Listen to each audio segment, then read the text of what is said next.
Hi, it's Dre Griggs with Obsidian Wisdom. Today I answer the question, is Dave Ramsey only for the wealthy? So I thought this was an interesting question that I had received, and my first thought was, no, Dave Ramsey is not only for the wealthy. I would honestly say that Dave Ramsey is probably not for the wealthy at all. And let me explain. When it comes to financial advice, all of us, if we're giving general advice, we have to base it off of something. Don't know without learning about you and your specific situation whether something will work specifically for you.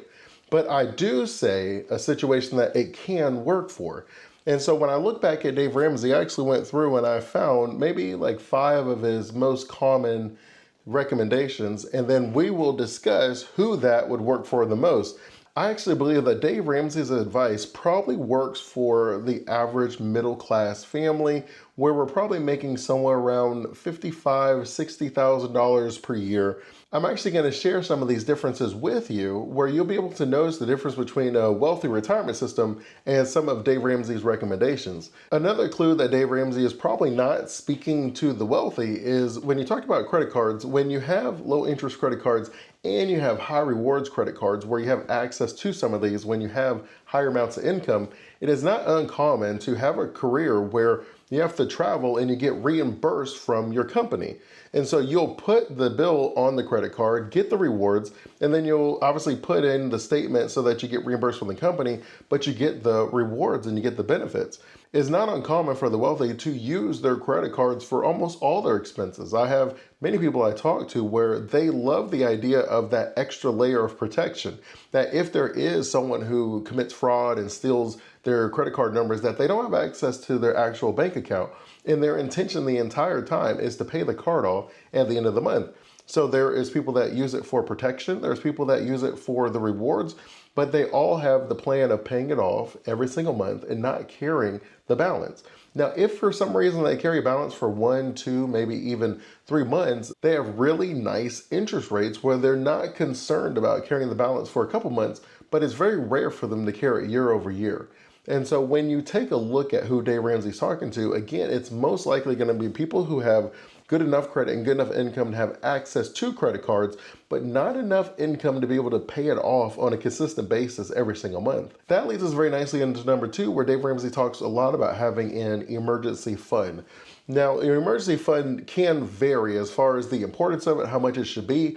Generally speaking, we tell people, hey, look, you should have somewhere between 3 to 6 months. Because for most people, if you were to lose your job, it would probably take you 3 to 6 months to be able to find work again. But with that being said, when I'm talking to executive clients, normally what we'll say is you may want to have a year of an emergency fund set aside, because when you're at a certain level in your career, it may take a little bit longer than 3 to 6 months to find a new position, especially if we're talking about the lifestyle that maybe you have based on a certain high income. That means you may be out of work for 6 to 12 months. That would not be unreasonable. So depending on your own personal financial situation, that could change how much of an emergency fund that you actually need. Now, Dave Ramsey tells people that they should have at least their first 1,000 set aside. And again, I know where he's getting that number from because the numbers show that about 67% of Americans don't have $1,000 set aside for an emergency. So again, who is he talking to? He's probably talking to lower to upper middle class families, that even 6-figure households, that about 50% of them live paycheck to paycheck. So they don't have $1,000 set aside either. But definitely in the lower middle class, you find that they don't have access to $1,000 in liquid cash either. And so when you're taking a look at who he's talking to, again, you're going to find that that strategy, having $1,000 set aside for an emergency fund, that's going to work for most middle class families. If you're wealthy, $1,000 is probably not going to be enough that you have set aside. And then when you also talk about some of the strategies that you would need to use, it's not always about having an emergency fund. I'm someone who believes that if we can cover the risk, then that gives us the ability to use the money to build more wealth. For example, insurance is a great approach to be able to free up some of our money so that we can continue investing. Whether we're talking about long-term care insurance in our retirement, because the numbers show that 7 out of 10 people 65 and older will have at least one long-term care episode. And that number varies, but it's about $50,000 a year. So we're looking at about $150,000 that we would need to have set aside. because the average long-term care for a person is about 3 years. Not 3 years all at once, but over the life of your retirement, it's about 3 years. So if we are able to have long-term care insurance, that then frees up over $100,000 for me to be able to allocate towards building more wealth. You could also do that with disability insurance while you're working, where you're able to have a certain amount of your income replaced if you find yourself out of work due to a disability, or even life insurance. Again, we have this ability to free up our money where we don't have to just have it sitting in an account waiting for this emergency, where we're able to put our money to work in a way where we're able to leverage some of these other financial instruments so that we can then have our money focused on building wealth. And I find that normally the wealthy are very focused on maximizing their wealth, but minimizing the risk at the same time. So sometimes we can minimize the risk through our investments, where the money is inside of your business and you've done a phenomenal job building a very successful company. You don't see that as a very risky proposition. And then if you structure your business in a certain way, it doesn't have to be, where you don't necessarily need that emergency fund that's sitting aside, because I've structured my overall finances in a way that allows me to have less liquid money, but I'm still protected, and dare I say even more protected. But these strategies are normally not going to be ones that we start in middle-class families. Normally in a middle-class family, we do start with the emergency fund. We do want to have the liquid money set aside because that does give us the peace of mind to then have the comfort to be able to invest our money in other ways. And I'll put a link to a video where I go through the 3-bucket strategy and how you can use that in your retirement, where bucket number 1 can be seen as an emergency fund. And I'll put a link to another video where I go through a handful of strategies that can also be used in place of an emergency fund. And some of them are going to be much more beneficial. So again, as I tell you, with all financial advice, me included, we're thinking of a particular situation and a particular person. And sometimes that can work for anyone, and then sometimes it only works for that particular person. That's why you always would need to be looking for a fiduciary licensed advisor, such as myself with Obsidian Wisdom. And you'll find that some of the strategies may not work for you today, but the seed has been planted. It's in the back of your mind. So for example, Obsidian Wisdom, our strategies work best for families that have about $250,000 in investable assets. And then we're able to put a plan together that maximizes your retirement lifestyle so that you can not only have the peace of mind of not worrying about running out of money, but you can also have the lifestyle and the purpose and the fulfillment and the joy that we're all supposed to feel in retirement once we purchase all of our time back. Number 3 on our list we have is investing in retirement advice. So this is probably where Dave Ramsey and I will differ the most. So this is one of those things that he just says, hey, look, take 15%, put that in your 401k, and then invest in the index funds, and everything's going to work out over time, because in the long run, the stock market goes up and everything's going to be rainbows and Skittles. And while that can be true for a middle-class family, I personally find it's a much more optimal approach, even for middle-class families, to really take a look at what our taxes are going to be in the future. Are we positive our taxes are going to be lower in retirement? Because when you look in the 1980s, when we created the 401k, Uncle Sam was taxing upwards of 90% of your income. So it totally made sense that if you had $100,000 in the 1980s, you were going to pay about 59% in taxes. Well, if you put that in a 401k and you retired in 2024, you would be in the 22% tax bracket. That strategy would have worked perfectly. The issue with today is if you're doing the same strategy where you take $100,000 and you say, you know what, I'm going to go ahead and defer this and then I will retire and will be in a lower tax bracket. Well, the reality is right now, you living on 80% of your income in retirement versus 100% of your income today, that for most people, you're still going to be in the exact same tax bracket. And that's best case scenario. It's very possible that Uncle Sam at some point is going to raise taxes because you've seen the debt. We're upwards of now like $36 trillion, which is absolutely just crazy when you think about it. And we have everyone pulling the same strings, which is let's cut taxes, it's going to grow the economy and it's going to get rid of the debt. And the reality is much different than that. I really do believe at some point our government is going to have to be honest with the American people, and we got to put a balanced budget out there. And I know that that is not even on the conversation plate anymore in 2024, which is unfortunate, because if there was ever anyone who just ran on the idea of balancing the budget, I would vote for that person 5 times over. But currently, there's not even a candidate who even speaks about the budget. Literally, everyone is just going to spend more money than what we have, but we're just going to change who we give the money to. And for me, that's not exciting. That just doesn't work for me. It doesn't jive. But I digress. I believe you understand a little bit of what I'm saying when it comes to putting 15% of your investments inside of a pre-tax 401k, 403b, TSA, and all these other pre-tax accounts means that they are taxed as regular income in retirement. And I don't believe that that's probably the best strategy for most people.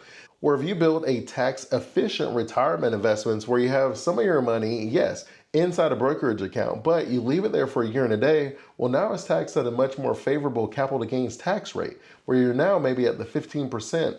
That is much better. Where you have money that you do it back to a Roth with, or a Roth conversion is another way to look at it, where you pay taxes in your low income years so that way you don't have required minimum distributions in your retirement years, because sometimes the required minimum distributions will push us into a higher tax bracket. So the more flexibility that we can have in retirement by managing the way our investments are, that sure, it doesn't sound as simple as just saying, hey, invest 15% of your money in your 401k, take advantage of the match.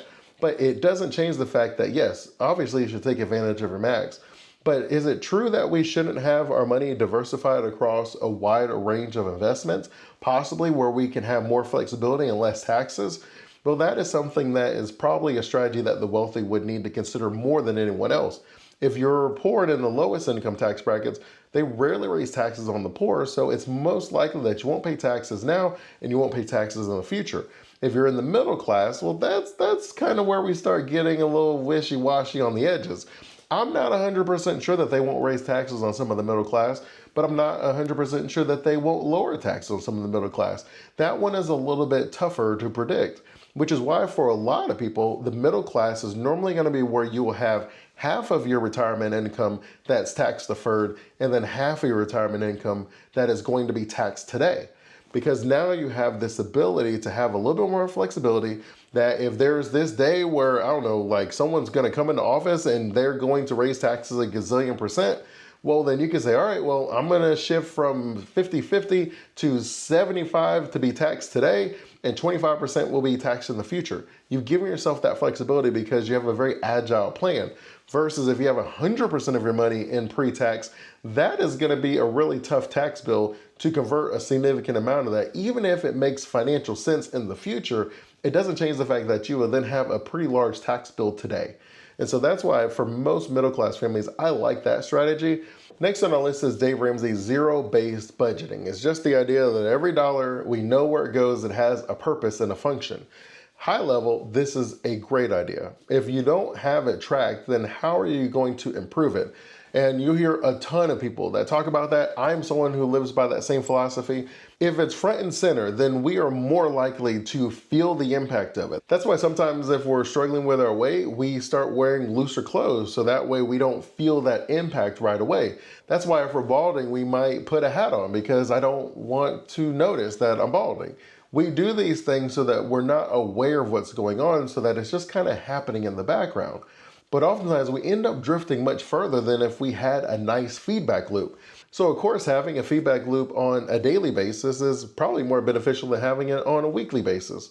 But having it on a weekly basis is probably more beneficial than having it on a monthly basis, which is probably better than a quarterly or annual. So you sort of get the idea, but with that said, even if you're looking at it once a year, that's better than someone who looks at it once every 5 years.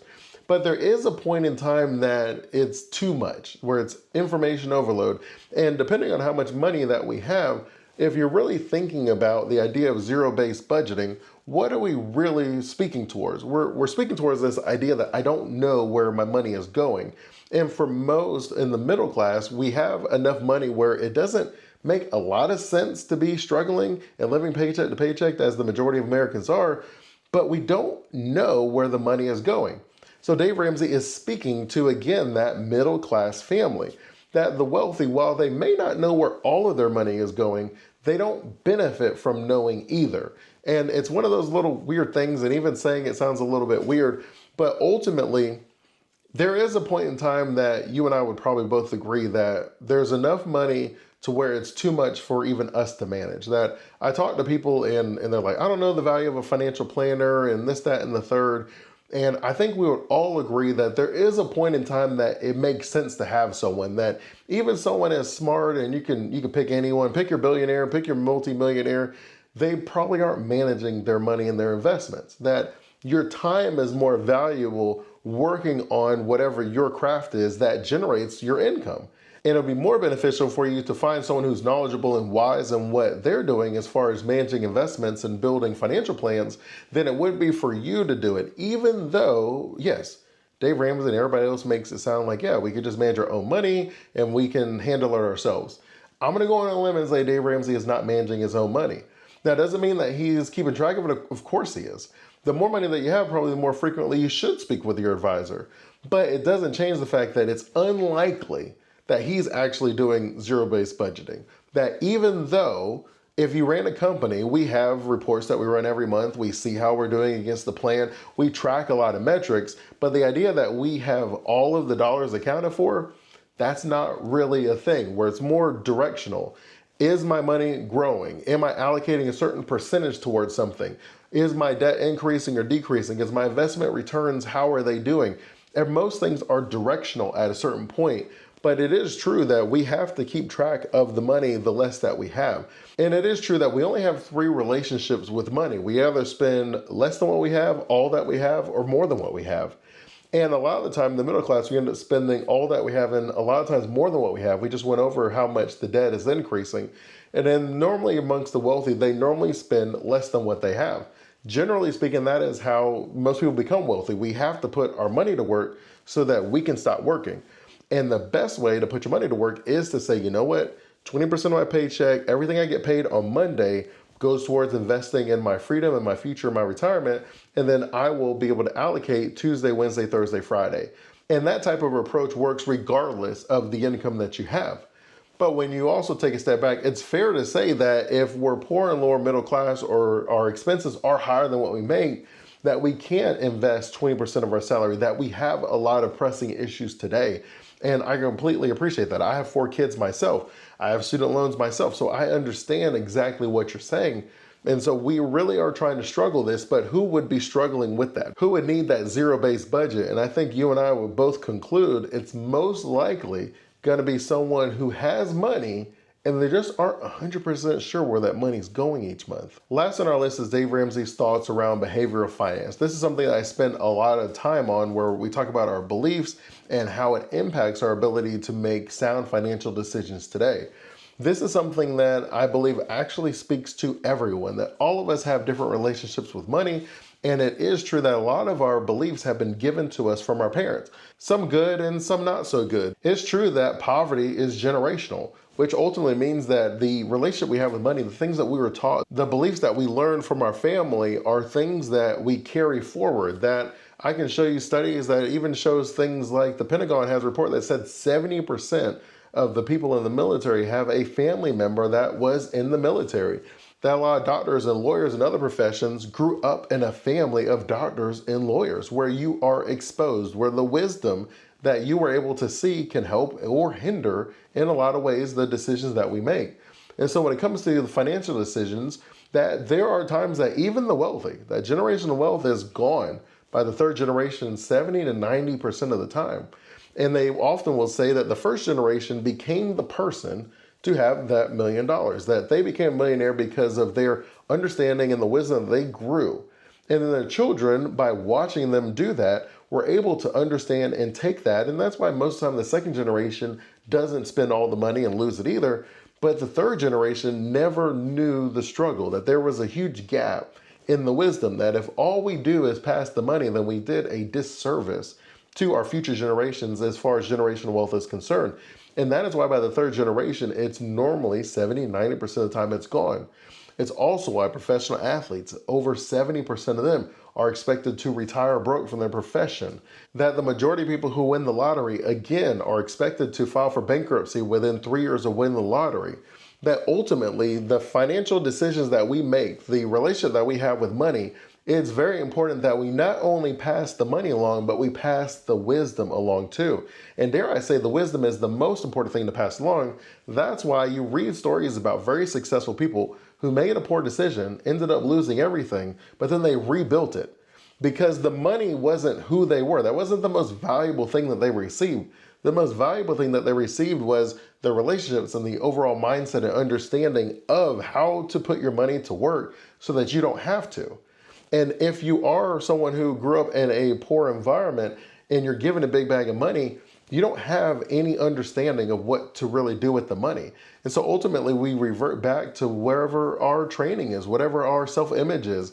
And for many of us, that ends up being back to that middle class lifestyle, which is why a lot of times I see people who are making these self-sabotaging financial decisions. But that's not something that is only unique for the middle class. That is something I've seen in the poor. That's something I've seen with the rich, that we feel guilty or we have these struggles, whether we were told that money is the root of all evil or whatever it is. We're sitting there and we're self-sabotaging, making less than stellar decisions because maybe we feel like we were lucky or we're undeserving. But these are all financial blocks that we have to get past. And so when Dave Ramsey says that there's no gimmicks, there's no shortcuts, that you have to make daily financial choices that are beneficial to your future, and you may not see the results of those choices for a couple years, but you have to do it anyways, I'm someone who also subscribes to that. That ultimately, when it comes down to our own retirement and financial success, that the numbers show that about 76% of people said that they wish they started retirement planning earlier, that they wish that they put a larger focus on retirement planning. And so if we could take some of the wisdom from those that are retired now, those that are getting ready to retire, and we can take some of that wisdom and apply it to our own financial situation today, then it should put us in a better spot in the future, which is ultimately my philosophy on parenting. My belief is that as a parent, my job is to teach my kids everything that I've learned up till now to them earlier, so that when they're my age, they should be exponentially further along than me. And that, to me, is what real generational wealth is. But if there's someone who's looking for a get rich quick or the shortcut, oftentimes that's how we open ourselves up to scams. That when someone comes out and they say, and I won't put a clip of it, but I've heard them, and I'm like, man, I mean, this is crazy. But they will go out there and they will say, hey, my investment strategy will double your money every single day. And I'm sitting there and I'm like, well, the math says that that means you'd be a billionaire in like 5 years if you doubled your money on a regular basis. Or they'll say, hey, you don't have to pay for the program. It pays for itself. Every week's returns will pay for the course, 5 times over. And you're sitting there and you're like, well, if that's true, why is it only $50? If you genuinely found a way to crack the stock market, why are you only selling that for $50? Why haven't you started a hedge fund and just kept it as a proprietary secret? You know how you know when someone has figured something out? There's this book called Margin of Safety by Seth Klarman. He wrote it in the early 90s. He was seen as the next Warren Buffett, and it was early on in his investment career. Well, once he was able to generate this 20% plus returns consistently year after year, you know what he did with his book? He stopped publishing it. Once you figure something out, you don't actually want to share it that much. That's normally a sign that someone understands what they're doing. You're not going to be selling the information to your competitors because that's just the way investing works. That if you find something that works, it's not going to work forever because eventually there's this thing called arbitrage. I won't go into the economic concept, but it's just the idea that if something is beneficial, then once everybody's doing it, it loses the benefit. Now it's just normal. That's just status quo. And so you want to find your edge, knowing that it's only going to last for a short amount of time, but you're going to take advantage of it until it's gone. Well, obviously, someone selling the secret to investing for $30 is not the smart approach if you found a little arbitrage to make a bunch of money within a short period of time. But when we're looking for shortcuts, we open ourselves up to that risk because, of course, if someone is telling me that they can give me all of my life streams, fix all of my financial problems, and it takes me little to no effort, little to no upfront costs, well, then people are like, oh, that's everything I'm looking for. This is great. But the reality is that's not how economics works, that if I'm able to provide a certain benefit, then I should be able to charge a cost that's around that benefit, even if it's like a 10x return, where someone pays you $10,000, but you can make them $100,000. Where someone pays you $100,000, but you can make them $1 million. That is a trade that we should do every day and twice on Sunday. In fact, most people in their careers, that is a trade that the company is making. That on average, the average employee is supposed to make 4 times what you pay them. And that, again, this is just economics. We're just saying, like, everybody is a wonderful person, but we're saying economically speaking, if you're hiring people, you normally want your employees to generate you a 4 times return on your investment in them. If someone is saying that their advice will get you 1,000x return or 100,000x return, that should really make you pause. But we find that the more desperate we are, the more likely we are to fall for such a situation. And so you find that again, while it is something that speaks to everyone, it is also something that speaks a little bit more to the middle class. We're trying to get out of the middle class. The system overall is designed to keep us kind of in that little bubble, and it's really hard to break into the next level. And so as a result, we sometimes get frustrated, we get impatient, and we just have to make a change. And you already know my story. I'm guilty of that myself. When I quit corporate America, I had $8,000 in my 401k, and that was a horrible financial decision, but I just felt like I had to make a change to get where I needed to go. And the reality is, if I can go back, I can't honestly say that I would do something different, but I can say that if I did something different, I know what it would be today. That I'm well aware that 65% of self-made millionaires have at least 3 streams of income. I'm well aware that you want to have a certain amount of money to put to work to be able to generate an income. And I've learned these things along the way. And so hopefully you can see that while Dave Ramsey's advice is practical, it's built around the struggles of a middle-class family. It's not necessarily built around the struggles of the wealthy, which is normally going to be a little bit more focused on investments, tax efficiency, and estate planning. But it doesn't mean that we can't take some of the principles and apply them to any and all of our lives in a very beneficial way. If you're someone who's interested in having a conversation about your retirement future, I would love to have a conversation with you and see if there's a way that I can help you accomplish your retirement goals. If you found value in this video, go ahead and like and subscribe so you can continue receiving valuable insights on how to create your own wealthy retirement system. Until next time, stay safe and enjoy life.